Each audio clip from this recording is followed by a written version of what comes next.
Imagine this. You're sitting in a cafe you've been to 100 times before. The coffee tastes the same. The people around you speak in familiar rhythms. You glance at your phone, scroll through predictable opinions dressed as insights. And yet, in the hollow space between one breath and the next, a silent terror strikes you. A question you cannot unask.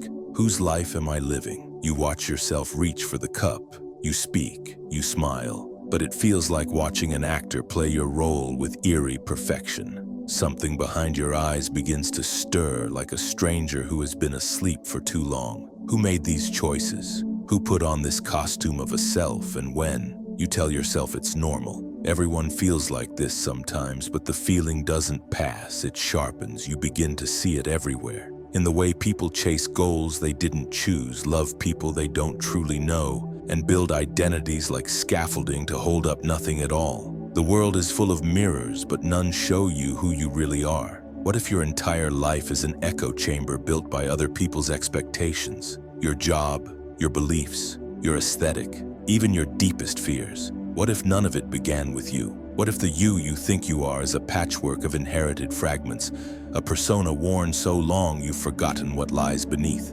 Carl Jung once said, "The privilege of a lifetime is to become who you truly are." But that statement implies a terrible possibility that most people never do, that millions live and die wearing masks they mistake for their own skin, and that worse still, you might be one of them. Isn't it strange how you can feel more known by a book written decades ago than by the people closest to you? How a single line can reach into the marrow of your being, while entire relationships leave your soul untouched. There's a reason for this dissonance, one most people spend their whole lives avoiding. Because the self, the true self, isn't easy to find. It isn't handed to you, it must be forged. And the path to it is not a straight line, it is a descent. Think of it. What if the real you is buried beneath layers of conditioning so thick that even your inner voice speaks with a borrowed tongue? What if the things you most fiercely defend, your politics, your preferences, your past, are the very things keeping you asleep?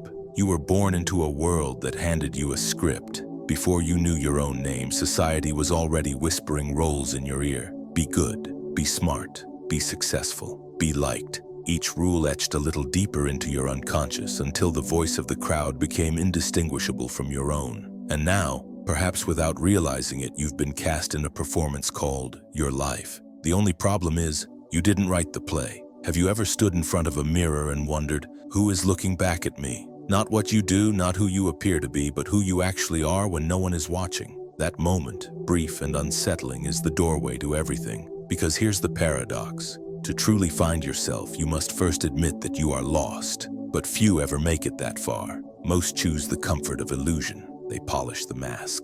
They decorate the prison. They call it adulting or maturity. But beneath the surface, the soul is starving. The self whispers in dreams and panic attacks, in the quiet loneliness between social interactions, in the unexplained melancholy that creeps in even when things are going well. Jung called this the individuation process. The journey to become whole, to unify the conscious and unconscious, the persona and the shadow. But to begin this path, one must first confront a terrifying question. What if I am not who I think I am? Are you ready for that question? Not just to ask it, but to live it? Because once you open that door, there's no going back. The comforts of your current identity will begin to rot in your hands. Certainties will fall apart, but something else will begin to rise from the rubble. A presence, a pulse. A you that feels ancient and newborn at the same time. And so the great question echoes. If you are not the person you think you are, then who is thinking that thought? Everything begins there.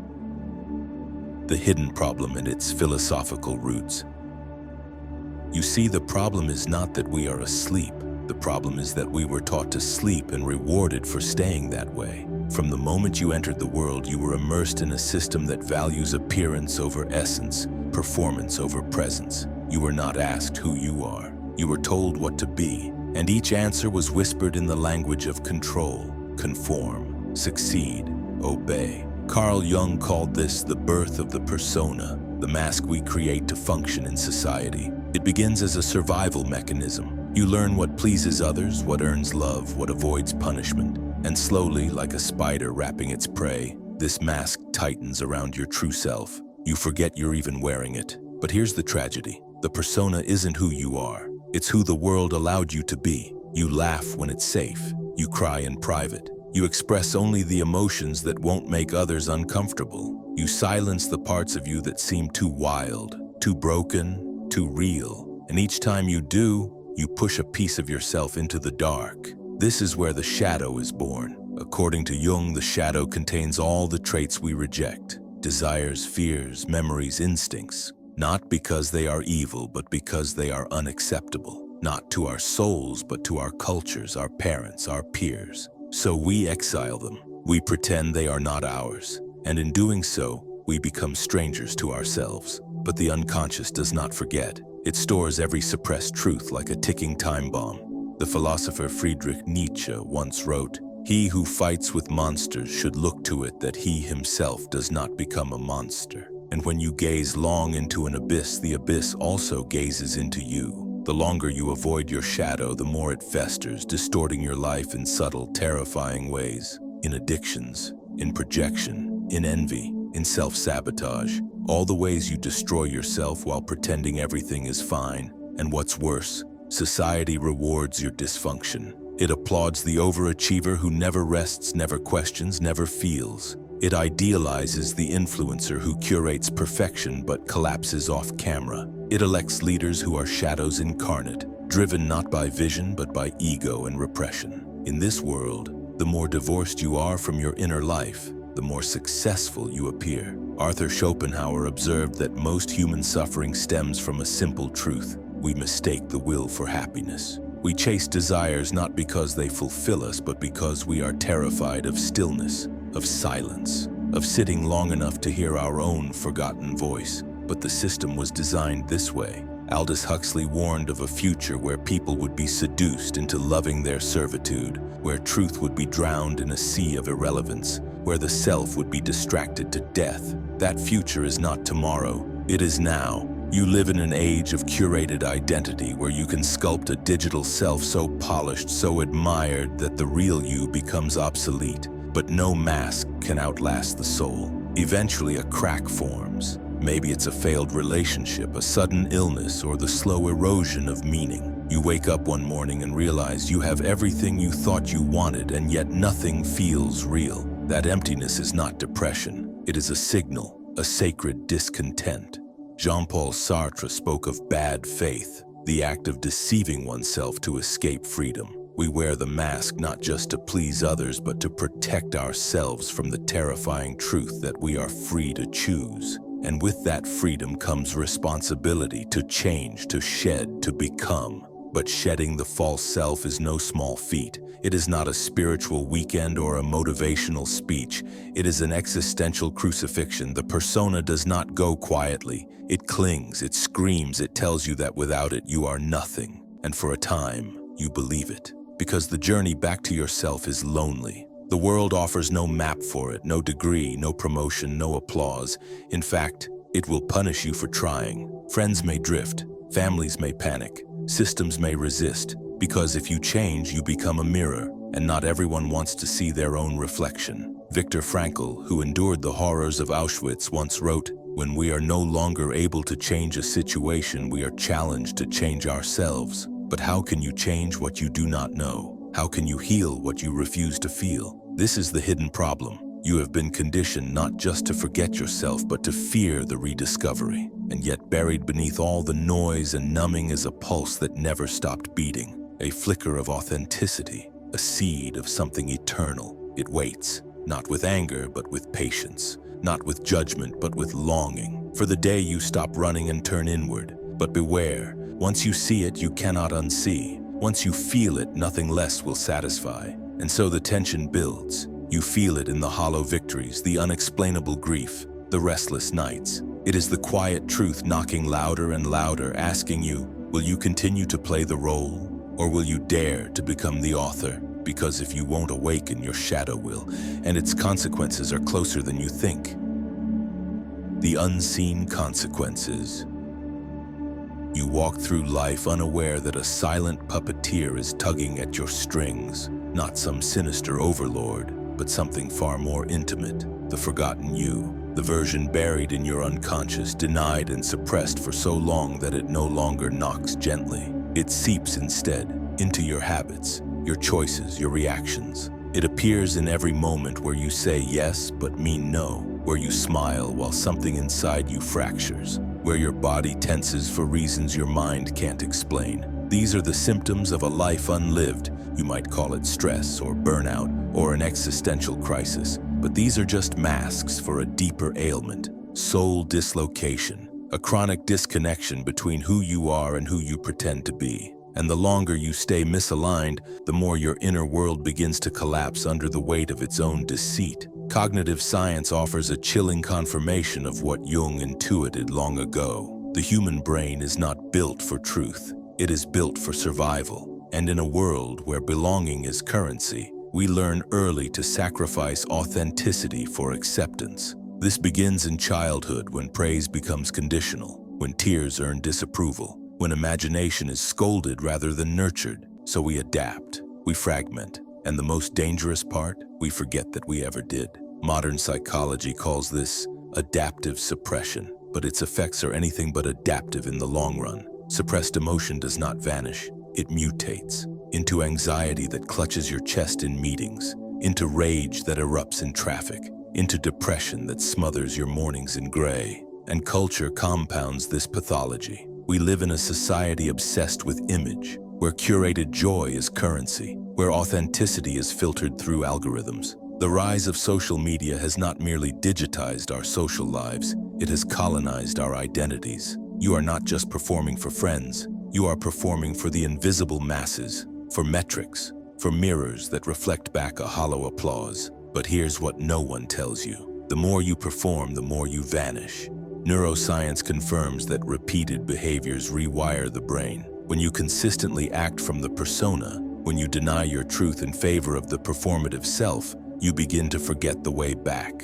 You carve neural pathways of pretense so deep that even solitude cannot restore you. You lose the ability to feel your own emotions without judgment. You stop trusting your instincts. You become a stranger in your own nervous system. And then you wonder why joy feels distant, why relationships feel hollow, why nothing feels like enough. Because something inside you knows you are living from the surface, not the center. Jung warned that what you do not make conscious will return as fate, that the disowned parts of you do not die. They rule you from the shadows. Think of the person who fears conflict, yet continually ends up in explosive relationships. The one who represses desire only to sabotage intimacy. The achiever who conquers goal after goal, yet wakes each morning with dread. These are not accidents. These are the patterns of the unexamined life, the predictable chaos of avoiding the self, and it goes deeper. Unconscious individuals create unconscious systems. Workplaces where everyone is exhausted but no one knows why. Families where love is conditional and silence is mistaken for peace. Nations where projection becomes policy and fear becomes law. These are the macro expressions of a micro-epidemic, people living as fragments. And in every corner of this fragmented existence lies a single devastating lie. This is just how life is. No, it's not. This is what happens when life is lived on autopilot, when the machinery of survival is mistaken for the meaning of existence, when the soul is traded for efficiency, when truth is anesthetized by convenience. But here's the cost. You lose access to the most vital parts of yourself. Creativity dries up, relationships flatten, decision-making becomes reactive instead of intuitive. You become easy to manipulate because people disconnected from their essence are desperate for direction. They latch onto ideologies, movements, influencers, hoping anyone will tell them who to be. This is not just psychological, it is spiritual amnesia. You were not meant to live as a mask. You were not born to be optimized, monetized, branded. You were meant to evolve, to wrestle with meaning, to dance with paradox, to feel fully, not just function efficiently. But the world does not benefit from your wholeness. It benefits from your predictability, from your obedience, from your fear. And so every force conspires to keep you asleep, to numb the ache, to offer you sedation in the form of productivity, consumption, distraction. But beneath it all, the real you waits, not in the heavens, not in distant gurus or sacred texts, but in the very emotions you were taught to hide, in the rage you suppress, in the longing you mute, in the terror you refuse to name. This is where your life is trapped, and this is where your liberation begins. Because once you understand the consequences, once you see how deeply your false self has shaped your world, something in you shifts. A sacred rage begins to rise, not destructive but clarifying. It says, I will not live asleep. I will not die a stranger to myself. But what now? How do you break free from a mask you've worn so long it feels like skin? How do you return to a self you've never truly met? The answer isn't found in another identity, it's found in rebellion. The rebellion, how to break free. The real revolution doesn't begin with raised fists. It begins the moment you sit alone in a quiet room and finally ask, who am I beneath the noise? Not your job, not your past, not your trauma or your triumph, not even your beliefs, because most of those were handed to you before you could speak.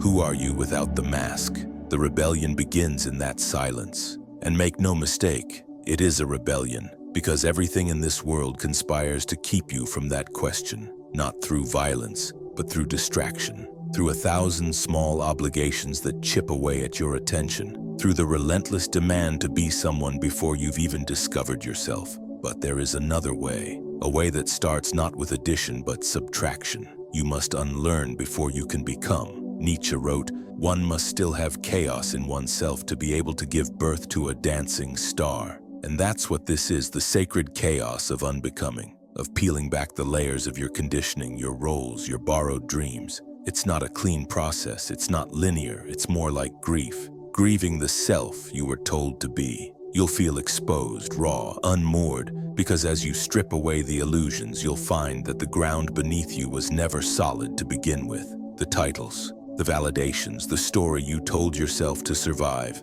all of it begins to dissolve. And in that dissolution, something terrifying happens. You become free, not comfortable, not safe, but free. Because once the old self starts to crack, the truth begins to pour in. And truth is not always gentle. It doesn't speak in affirmations, it speaks in ruptures, in moments of painful clarity, in the sudden knowing that you've been living someone else's life. And that is when the real work begins.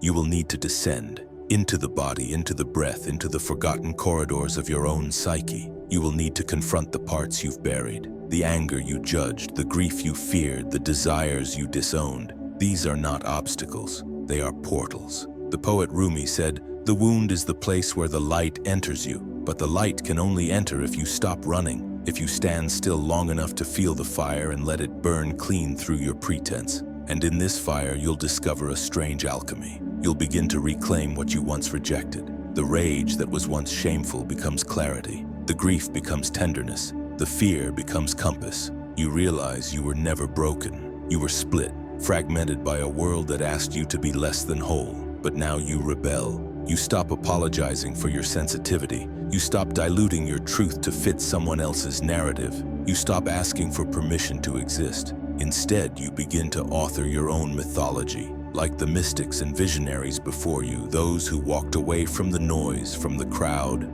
from the expected path. Jung called it individuation, the process of becoming your full self, integrating every part you've hidden, not erasing the ego, but aligning it with the deeper self, what he saw as the totality of the psyche, both conscious and unconscious. This journey is not indulgent, it is revolutionary. Because in a world addicted to conformity, authenticity is an act of defiance. Consider the heretics of history. Socrates, who chose death over denying his truth. Jesus, who turned over tables rather than kneel to hypocrisy. Siddhartha, who abandoned a palace to seek what no title could offer. They all shared one trait. They remembered who they were even when the world forgot. And you, yes, you carry the same seed. You don't need to flee to a monastery. You don't need to erase your life. The rebellion doesn't demand exile. It demands presence. Radical, relentless presence. In every interaction, every breath, every moment where the old self wants to react, and you choose instead to respond. This is how you reclaim power.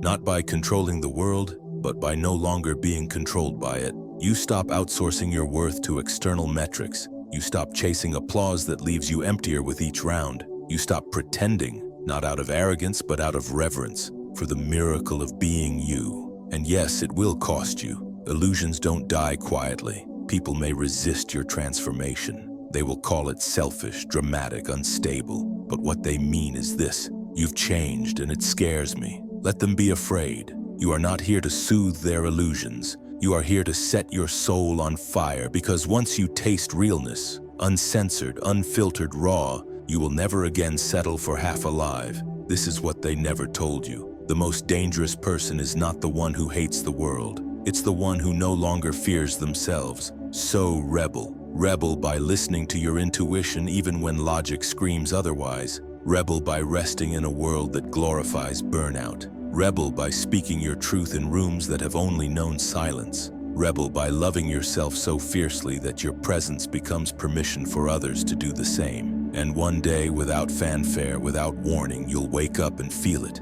That stillness in your bones, that knowing, that unshakable, wordless recognition. You've returned, not to who you were told to be, but to who you've always been. The ultimate truth, the final, most powerful realization.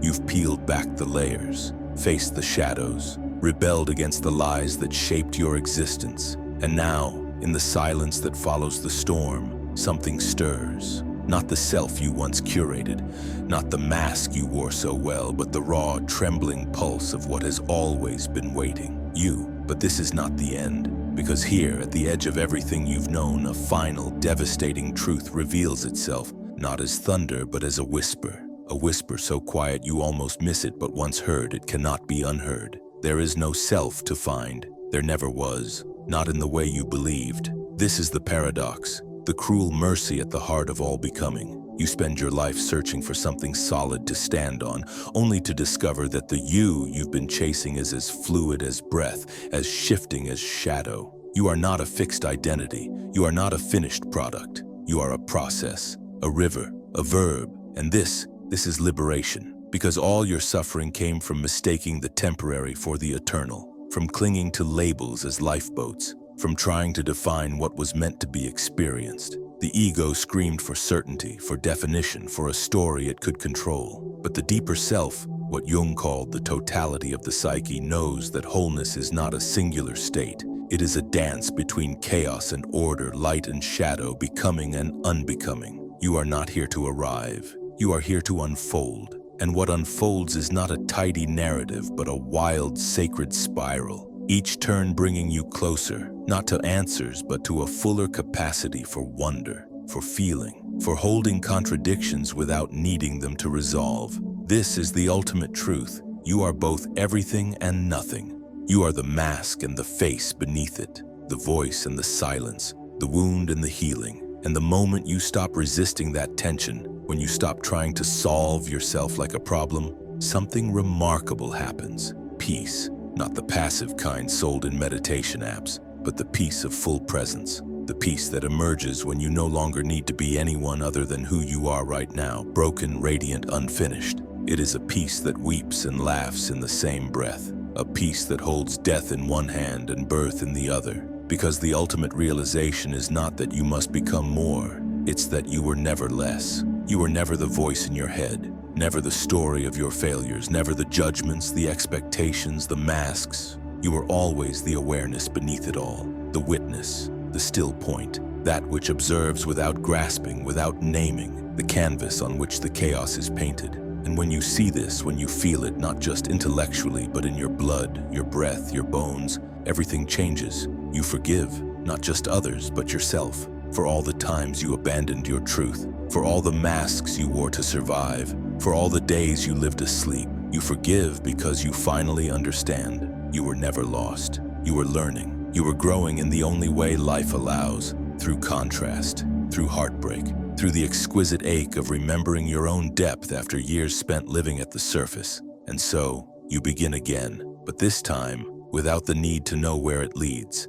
This time you walk not to arrive, but to move. You speak not to impress, but to connect. You love not to possess, but to witness. Because life is not a problem to solve. It is a mystery to participate in. You start to see the sacred in the mundane, the way the morning light hits the floor, the way your breath rises and falls like ocean tides. The way strangers hold pieces of you you forgot existed. You no longer need permission to feel, to express, to be, because your worth is no longer conditional. It's intrinsic, undeniable. And here's the most beautiful part. When you stop seeking yourself, you begin to see others, truly see them. Not as roles, not as threats, not as tools in your personal narrative, but as mirrors, as fellow travelers, as sacred, chaotic, evolving expressions of the same infinite mystery that lives in you. This is the root of compassion, not the kind that pities from a distance, but the kind that recognizes itself in every set of eyes,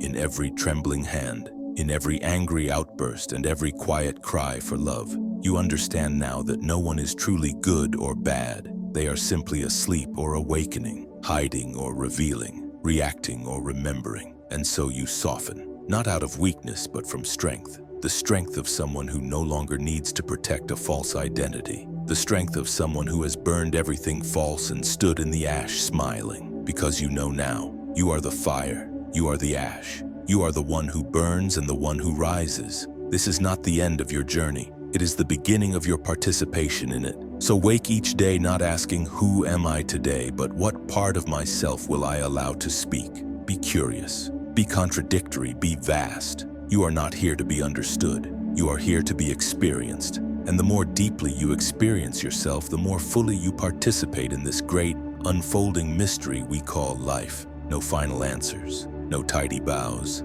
only this. You were always the thing you were searching for. And now, finally, you've remembered.